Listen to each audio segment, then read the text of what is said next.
बहुत पुरानी बात है। किसी नगर में राजेश नाम का एक लड़का रहता था। उस बेचारे के माँ बाप की मृत्यु हो चुकी थी। बहुत ही गरीबी में उसके दिन गुजर रहे थे।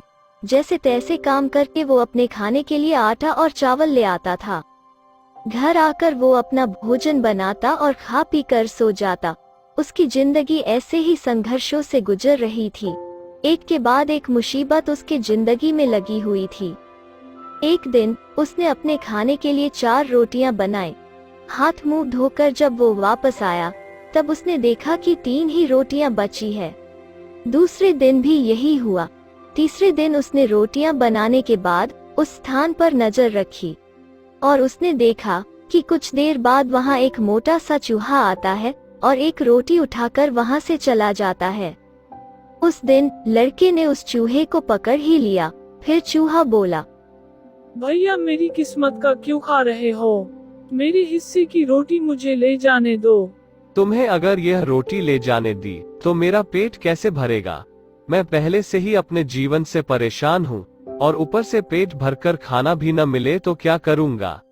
न जाने मेरी जीवन में खुशियाँ कब आएगी। आखिर कब मेरी जीवन से यह दुख और परेशानियां खत्म होंगे? तो इस पर चूहे ने बोला, तुम्हारे सारे सवालों का जवाब तुम्हें मतंग ऋषि दे सकते हैं। तो राजेश ने पूछा, कौन है वह? चूहे ने उत्तर दिया, वह एक बहुत ज्ञानी ऋषि है। उत्तर दिशा में कई पर्वतों और नदियों को पार करके ही उनके आश्रम तक पहुंचा जा सकता है। तुम उन्हीं के पास जाओ, वही तुम्हारा उद्धार करेंगे। राजेश चूहे की बात मान गया और अगले दिन ही खाने पीने की गठरी बांधकर उस ऋषि से मिलने के लिए निकल पड़ा। काफी दूर चलने के बाद उसे एक हवेली दिखाई दी और राजेश ने वहां रुकने के लिए उनसे रात भर के लिए शरण मांगी। उस हवेली के मालकिन ने पूछा, बेटा कहाँ जा रहे हो? तो राजेश बोला, मैं मतंग ऋषि के आश्रम जा रहा हूँ।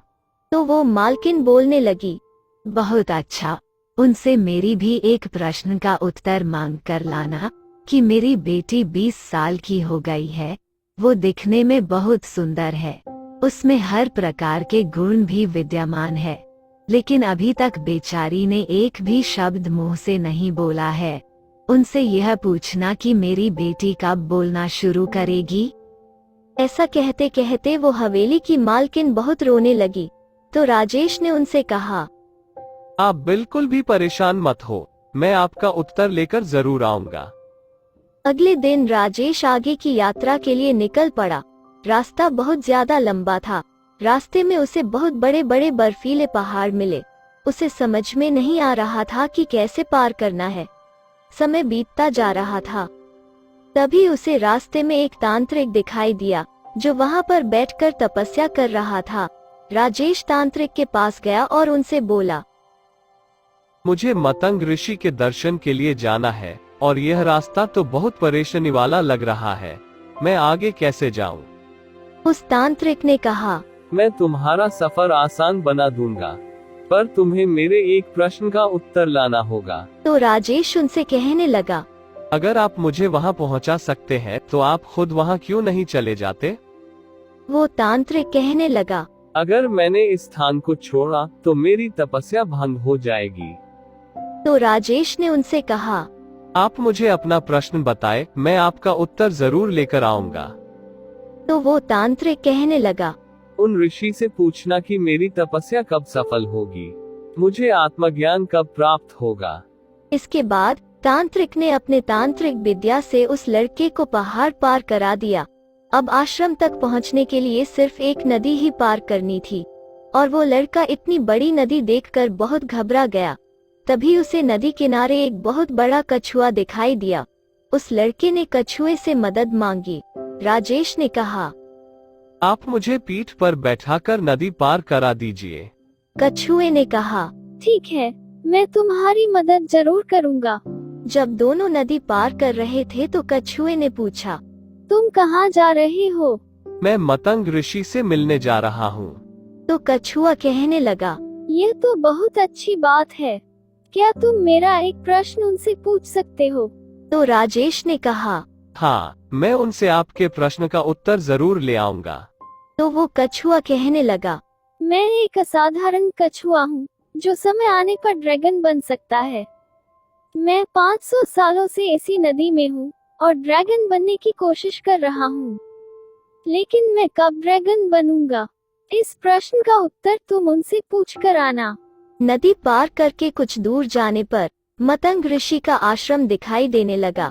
आश्रम में प्रवेश करने के बाद शिष्यों ने उसका बहुत अच्छी तरह स्वागत किया। संध्या समय में उस ऋषि ने राजेश को अपने दर्शन दिए। ऋषि ने राजेश से कहा, पुत्र, मैं तुम्हारे किसी भी 3 प्रश्न का उत्तर दे सकता हूँ। तुम अपना प्रश्न पूछो।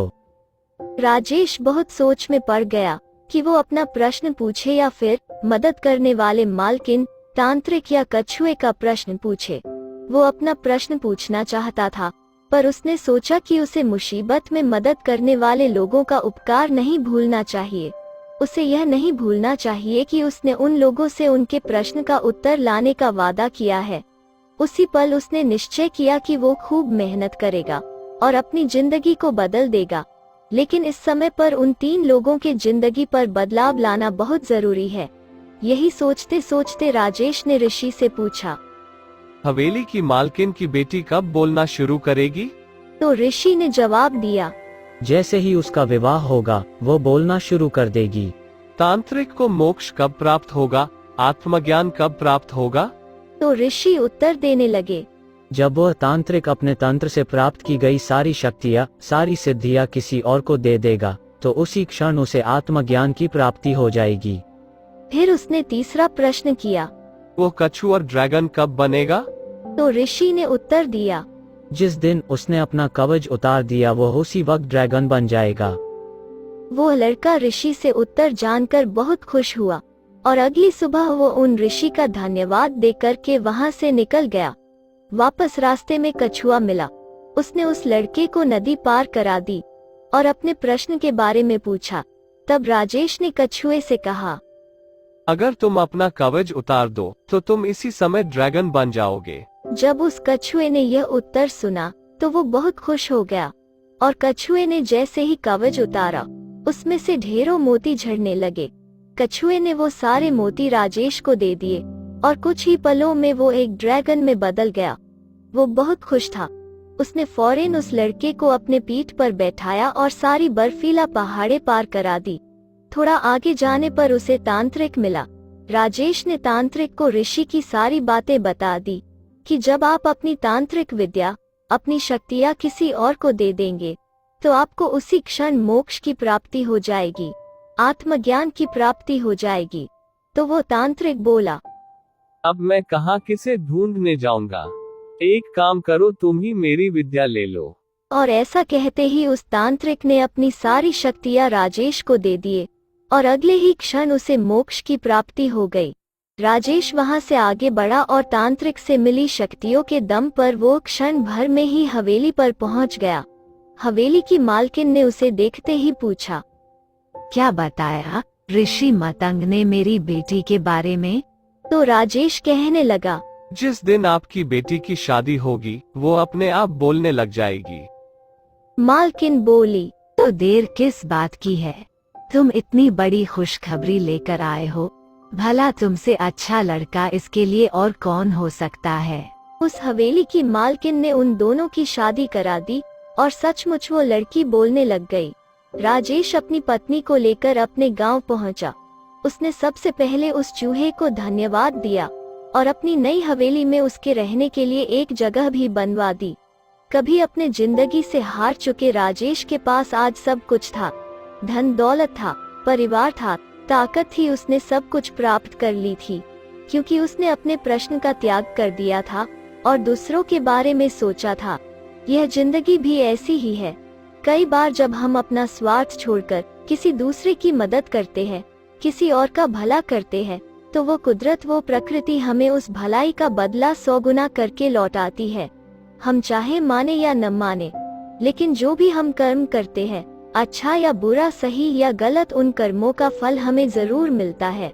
अगर आपने किसी के साथ भलाई की है, अच्छाई की है, तो विश्वास रखना उस भलाई का फल एक दिन आपको जरूर मिलेगा।